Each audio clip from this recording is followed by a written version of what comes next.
Assalamualaikum warahmatullahi wabarakatuh. Hai semua pemimpin, jumpa lagi dengan podcast SMP Al Muslim. Kali ini dalam episode yang spesial, yaitu Tarikh Ramadan 1445 Hijriah. Bersama saya Naufal dan teman saya Aikal yang akan memandu podcast hari ini. Marhaban ya Ramadan. Tidak terasa, beberapa hari lagi kita akan kembali jumpa dengan bulan mulia dan penuh berkah. Semoga kita semua bisa bertemu dengan bulan Ramadan dalam keadaan sehat dan penuh semangat beribadah. Amin. Nah, sang pemimpin, untuk menyambut bulan suci Ramadan, kita perlu menyiapkan diri dengan bekal ilmu agar dalam beribadah lebih maksimal. Untuk itu, bersama kita sudah hadir narasumber hebat yang akan berbagi ilmu dalam menjalankan ibadah di dalam bulan suci Ramadan. Beliau adalah Ustadz Maksusul Izi, Sarjana Pendidikan Islam, Guru PAI SD Al Muslim. Assalamualaikum Ustadz. Waalaikumsalam warahmatullahi wabarakatuh. Bagaimana nih kabarnya Ustadz? Alhamdulillah baik. Terima kasih sudah berkenan menjadi narasumber kami. Sama-sama. Ustadz, insya Allah sebentar lagi kita akan bertemu dengan bulan suci Ramadan. Nah, apa aja sih Ustadz yang harus kita siapkan untuk menyambut bulan Ramadan? Untuk persiapan dalam pelaksanaan bulan Ramadan atau menyambut bulan Ramadan ya. Jadi salah satunya adalah persiapan secara jasmani. Tentu badan kita harus sehat supaya besok itu bisa siap untuk melaksanakan ibadah dengan baik. Selain itu ada persiapan mental ya. Sehingga persiapan mental ini juga perlu dibangun dengan yang baik-baik ya, seperti kita bersilaturahim kepada para ulama-ulama untuk minta doa ya, supaya kita semakin yakin, semakin pede ketika melaksanakan ibadah puasa, di mana di dalam kita bersilaturahim semakin banyak, selain menambahkan banyak pahala, juga bisa mengharapkan keberkahan dari para ulama tadi. Nah, namun untuk para ulama-ulama itu juga ada yang berpendapat tentu yang paling utama dari semua itu adalah perasaan riang gembira. Ketika kita dengan senang menyambut datang bulan Ramadan, insya Allah sampai akhir kita akan bahagia dan semangat. Karena semangat itulah yang menjadikan kita bisa siap untuk menjalankan ibadah puasa. Selain itu juga tentu ada persiapan-persiapan seperti yang dilakukan oleh Nabi Muhammad SAW, yang salah satunya diriwayatkan oleh Siti Aisyah ya kalau nggak salah itu. Itu beliau mengatakan bahwa Nabi Muhammad itu banyak sekali melakukan puasa, terutama di bulan Ramadan tentu ya, 1 bulan full. Selain itu ada puasa yang banyak sekali dilakukan oleh Rasulullah SAW, yaitu sebelum puasa Ramadan yang beliau lakukan adalah puasa Sa'ban. Nah, maka puasa Sa'ban ini kalau kita pahami bisa menjadi sebuah terapi sebenarnya untuk mempersiapkan supaya sudah terbiasa, sehingga ketika praktek atau pelaksanaan puasa Ramadan itu memang benar-benar sudah siap. Nah, itu selain itu juga bisa ditambahkan memperbanyak kajian-kajian Islam, sehingga dengan adanya memperdalam keagamaan, kajian-kajian Islam terutama dalam konteks materi puasa, itu bisa menjadikan kelancaran kita di dalam menjalankan puasa, sehingga kita bisa tahu mana yang halal, mana yang haram, mana yang diperbolehkan ketika pelaksanaan puasa, mana yang dilarang ya, mana yang termasuk rukunnya, syaratnya, hal-hal yang membatalkan puasa, itu jadi tahu. Nah, apalagi harapan dari berpuasa itu kita benar-benar maksimal harapannya.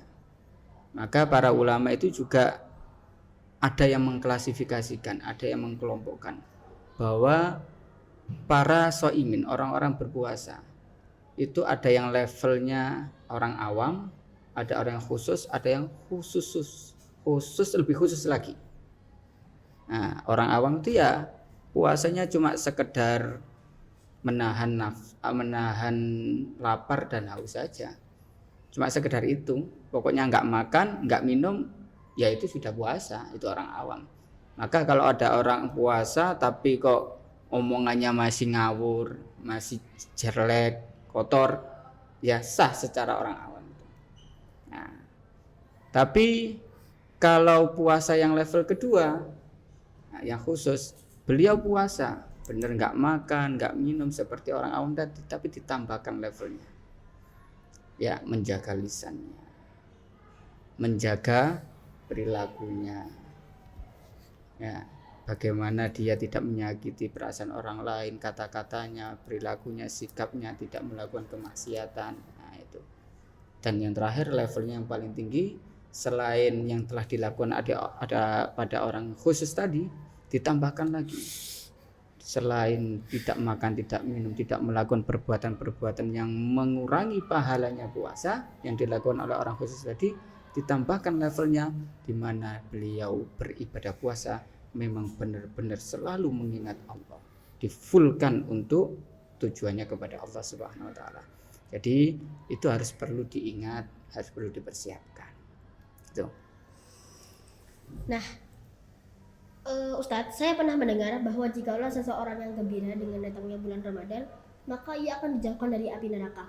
Apa benar ya, Ustadz? Ya, memang benar sekali ya. Sebagaimana sabda Rasulullah sallallahu alaihi wasallam, "Man fariha bidukhuli Ramadan, harramallahu jasadahu 'alan niron." Jadi di situ Nabi Muhammad menjelaskan barang siapa yang bergembira, senang akan datangnya bulan Ramadan, maka Allah akan mengharamkan jasadnya untuk masuk neraka. Nah, masuknya bulan Ramadan ini bagi orang Islam tidak ada alasan untuk tidak bergembira, karena banyak sekali hadis-hadis Nabi Muhammad SAW yang menjelaskan bahwa ketika Ramadan datang, maka pintu-pintu surga akan dibuka sama Allah Subhanahu wa taala. Pintu-pintu neraka ditutup sama Allah semuanya. Setan-setan dibelenggu. Makanya biasanya kalau sebelum Ramadan itu banyak yang takut setan. Nah, kalau Ramadan ini lebih berani anak-anak ya kan ya kan kalian ya. Karena apa? Ya mungkin karena banyak orang yang darusan itu ya. Masjid-masjid rame. Selain itu mungkin ya karena tadi banyak setan-setan itu dibelenggu ya. Betul sekali ya. Terus selain itu pahala dari bulan Ramadan itu dilipat gandakan banyak sekali. Maka di bulan Ramadan banyak orang sekali berlomba-lomba di dalam melakukan kebaikan. Tentu itu semua landasannya adalah kebahagiaan. Ustadz, selain puasa, sebenarnya apa saja ya Ustadz hal-hal yang spesial di bulan Ramadan itu? Oke, jadi hal-hal yang spesial di bulan Ramadan, selain yang sudah Ustadz jelaskan tadi ya, di mana pintu surga dibuka, pintu neraka ditutup, para setan dibelenggu sama Allah Subhanahu wa taala, pahala orang yang beribadah di bulan Ramadan dilipat gandakan. Ya, selain itu ada lagi yang sangat spesial di mana setiap orang Islam itu pasti berebut di situ. Ada yang tahu? Ya. Mengaji. Kurang dikit ya. Jadi di bulan Ramadan itu ada momen yang sangat spesial, yaitu momen Lailatul Qadar. Pernah dengar ya? Ya. 1000 bulan. Betul sekali. Jadi di dalam Al-Qur'an itu dijelaskan surat Al-Qadar ini, Inna anzalnahu fi Lailatul Qadar wa ma adraka ma Lailatul Qadar, Lailatul Qadri khairum. Ya, Lailatul Qadri khairun min alfi syahr. Di mana di dalam malam itu lebih baik daripada 1000 bulan. Nah, saking istimewanya Lailatul Qadar. Sehingga pada saat bulan puasa orang-orang sangat ingin sekali mendapatkan itu semua.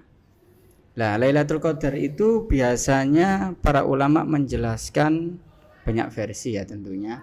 Namun yang paling banyak itu pendapatnya biasanya diturunkan 10 hari yang terakhir. Ya.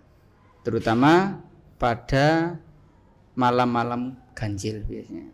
Malam 21, malam 23, 25, 27 sampai 29. Itu potensi diturunkannya Lailatul Qadar itu sangat besar menurut pandangan kebanyakan ulama. Meskipun seperti itu bukan menjamin ya, tidak menjamin bahwa Lailatul Qadar itu benar-benar diturunkan saat itu, enggak. Bisa juga Lailatul Qadar diturunkan pada malam pertama, juga bisa. Maksudnya puasa pertama malamnya itu juga bisa, terserah ya. Itu kan terserah Allah, itu haknya Allah. Maka dari itu kita tidak boleh juga terpaku dengan hal itu, seakan-akan selama bulan Ramadan yang kita cari cuma Lailatul Qadarnya saja, sehingga ketika sudah dapat Lailatul Qadar merasa sudah mendapatkan Lailatul Qadar, terus setelah itu ibadahnya menurun. Itu juga nggak baik ya. Kenapa Lailatul Qadar itu dirahasiakan, tidak semua orang tahu, tapi bisa dirasakan biasanya. Nah itu ya hikmahnya, faedahnya supaya kita terus berpikiran positif, terus semangat di dalam beribadah. Selain itu tadi ya dilipat gandakan. Jadi itu adalah salah satu momen yang spesial di mana di dalam bulan Ramadan adanya Lailatul Qadar. Maka biasanya semakin lama puasa Ramadan itu harusnya semakin semangat di dalam beribadah. Tapi terkadang banyak ya orang-orang itu biasanya kalau semakin lama malah semakin sepi masjid atau musolanya, karena banyak yang ke mall beli baju baru ya. Kalau Haikal sama Novel gimana biasanya? Ya, Tetap semangat Ya. apa ke mall persiapan lebaran? ya paling ya tetap di puasa gitu. Biasanya kan ya kadang mungkin tergantung sih. Itu ya mungkin untuk puasa kali ini bisa ditingkatkan lagi ya. Gitu. Ya, jangan sampai niat awal berangkat kita puasa yang kita sambut dengan riang gembira justru malah keliru. Nah, ya biasanya orang-orang itu kan kalau awal puasa musola penuh gitu, bahkan tempat nggak kebagian juga biasanya. Iya. Tapi di pertengahan ya mulai berkurang ini, pasarnya, mallnya yang jadi penuh. Nah, itu biasanya kebiasaan yang sebenarnya kurang baik ya. Selain itu juga ada momen yang spesial di mana di dalam Ramadan itu ada sebuah peristiwa yang istimewa, yaitu diturunkannya Al-Quran. Istilahnya biasanya itu orang menyebut nuzulul Quran. Nah, itu biasanya diperingati setiap tanggal 17 Ramadan. Nah, kita ya seperti tadi, wujud dari rasa syukur dan kebahagiaan kita ketika Al-Quran diturunkan kepada Nabi Muhammad SAW, ya tentu memperingati itu adalah wujud dari sebuah rasa syukur dan kebahagiaan. Nah, seperti tadi kalau kita gembira atas datangnya sebuah kebaikan, apalagi ibadah-ibadah kayak tadi, tentu pasti akan mempunyai dampak positif pada diri kita. Nah, biasanya nuzul Quran diisi dengan hataman Al-Quran, memperbanyak bacaan-bacaan ayat suci Al-Quran, zikir-zikir ya dan lain sebagainya. Itu sih mungkin kurang lebihnya. Nah, saat bulan Ramadan kita akan menjalankan ibadah wajib maupun sunnah termasuk puasa. Bisa Ustadz jelaskan apa saja syarat dan rukun puasa? Baik, untuk syarat dan rukun puasa ya. Jadi di dalam Islam itu setiap amalan ibadah itu biasanya ada yang namanya syarat, rukun, bahkan ada perkara yang membatalkan juga. Syarat itu merupakan sesuatu yang harus dilalui atau dilakukan sebelum pelaksanaan. Rukun sesuatu yang harus dikerjakan ketika pelaksanaan. Sedangkan perkara yang membatalkan itu adalah sesuatu yang harus dihindari, jangan sampai dilakukan ketika dalam pelaksanaan. Nah, untuk syarat puasa sendiri, yang pertama adalah harus Islam, beragama Islam. Jadi orang yang berpuasa Ramadan jika ingin sah, maka dia harus agama Islam dulu, masuk Islam dulu. Nah, maka kita sebagai orang Islam berarti sudah memenuhi persyaratan yang pertama. Nah, untuk syarat yang kedua yaitu harus berakal, akalnya sehat. Jadi kalau orang gila puasa gitu nggak sah, nggak boleh, ya nggak dihitung. Ya. Yang ketiga syaratnya adalah harus balik. Kalau belum balik, belum dihitung puasa. Nah, Haikal sudah balik ya? Sudah. Ya, berarti sudah berkewajiban untuk melaksanakan puasa. Meskipun tidak dihitung puasa, tapi tetap mendapatkan pahala ya anak kecil ketika ikut berpuasa. Karena dia belajar, itu namanya belajar. Selain itu ada lagi syaratnya puasa, yaitu harus mengetahui waktu pelaksanaan puasa. Sehingga puasanya tidak ngawur. Ya. Harus tahu apakah hari ini atau besok itu sudah memasuki tanggal 1 bulan Ramadan atau belum. Itu harus benar-benar meyakini, mengetahuinya. Kalau belum tahu, ya tanya yang tahu. Paling tidak kan kalau sekarang ukurannya gampang, ya, dunia internet banyak. Tapi harus cari yang kredibel, ya, sumbernya. Atau tunggu informasi pemberitaan dari pemerintah. Nah, itu termasuk salah satu ikhtiar untuk mengetahui waktu puasa, ya. Yang terakhir yaitu suci dari haid dan nifas.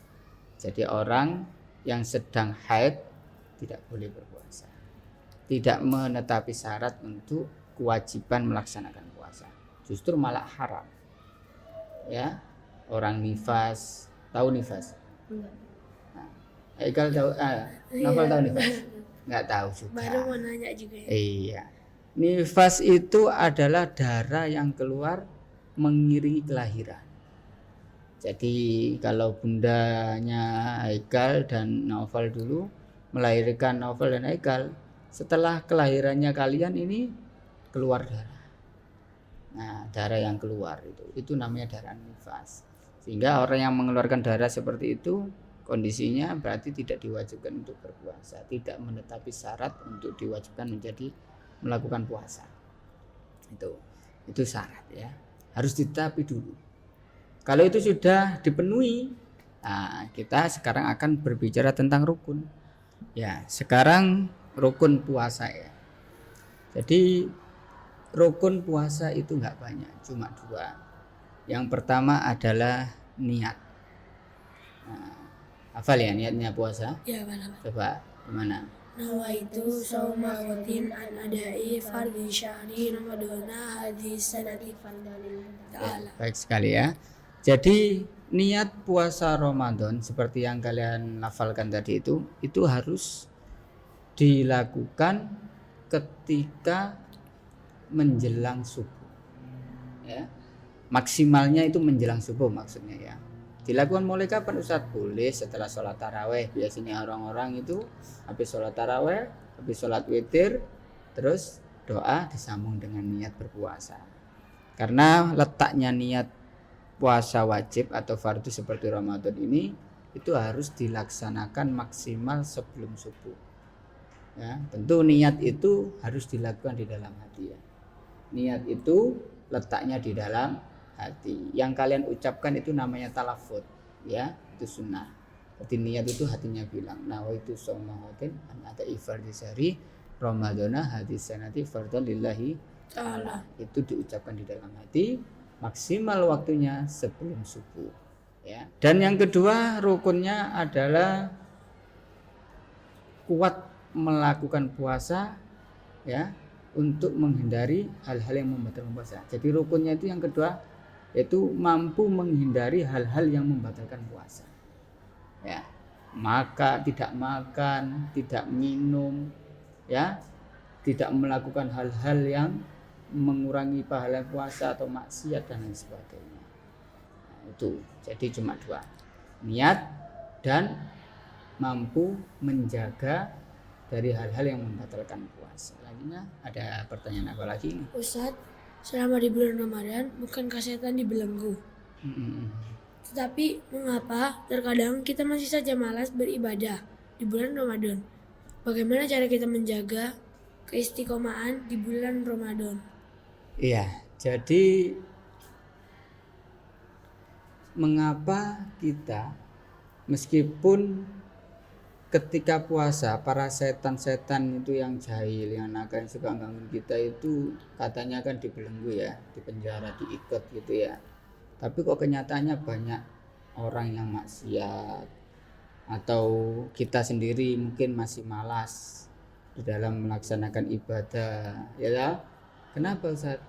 Itu sebenarnya kalau pemahaman Ustadz selama ini di dalam belajar ya, itu bukan karena setannya, ya, tapi karena diri kita sendiri. Kita harus ingat, kita harus tahu bahwa manusia itu berbeda dengan malaikat. Kalau malaikat itu diciptakan oleh Allah, itu memang untuk beribadah. Maka malaikat ketika diperintahkan untuk beribadah, apapun bentuk ibadahnya, maka akan dilaksanakan terus sampai kapanpun. Tidak akan pernah bosan, tidak akan pernah malas. Kenapa seperti itu? Karena malaikat tidak mempunyai hawa nafsu. Lah, manusia itu mempunyai hawa nafsu. Sehingga ketika setan dibelenggu, di penjara atau apa itu kita terkadang masih berpotensi untuk melakukan kemaksiatan, kemalasan. Itu bukan karena setannya, tapi karena hawa nafsu kita. Karena kita tidak mampu mengendalikan hawa nafsu. Ya, sebagian ulama menjelaskan hawa nafsu itu seperti anak kecil, anak bayi. Pernah bayi ya? Nah, ketika anak kecil itu semakin sering disusui sama ibunya, ya minum ASI itu, maka dia akan minta terus.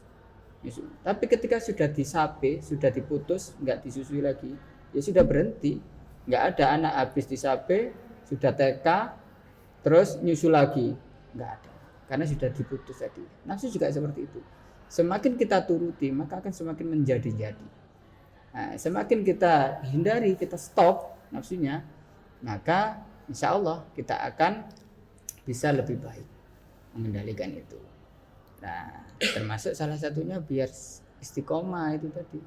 Kita harus sering berusaha melakukan kebaikan, hal-hal yang positif, ya, terbiasa. Pembiasaan itu penting, ya. Tuh. Baik Ustadz, karena waktu kita terbatas, kami mohon untuk Ustadz berkenan memberikan closing statement. Baik, untuk closing statement dari Ustadz, ya, kita berdoa saja. Semoga kita senantiasa diberikan kesehatan, kekuatan, kemudahan, kelancaran di dalam melaksanakan ibadah puasa pada tahun ini. Ya, dan ingat, beribadahlah karena Tuhan, jangan beribadah karena yang lainnya. Ya, karena yang lainnya itu tidak ada hubungannya dengan ibadahmu. Nah, itu mungkin itu dari Ustaz ya. Alhamdulillah, kita sudah sampai di penghujung podcast Tarhib Ramadan hari ini. Semoga apa yang sudah kita diskusikan pada hari ini dapat meningkatkan semangat kita dalam menyambut bulan Ramadan. Terima kasih kepada Ustadz Izzy yang sudah berkenan hadir dan berbagi ilmu kepada kami. Marhaban ya Ramadan. Marhaban ya Syahrul Syam. Marhaban ya Syahrul Ibadah. Kami pamit undur diri. Terima kasih atas perhatiannya. Mohon maaf atas segala kekurangannya. Billahi taufik wal hidayah. Wassalamualaikum warahmatullahi wabarakatuh.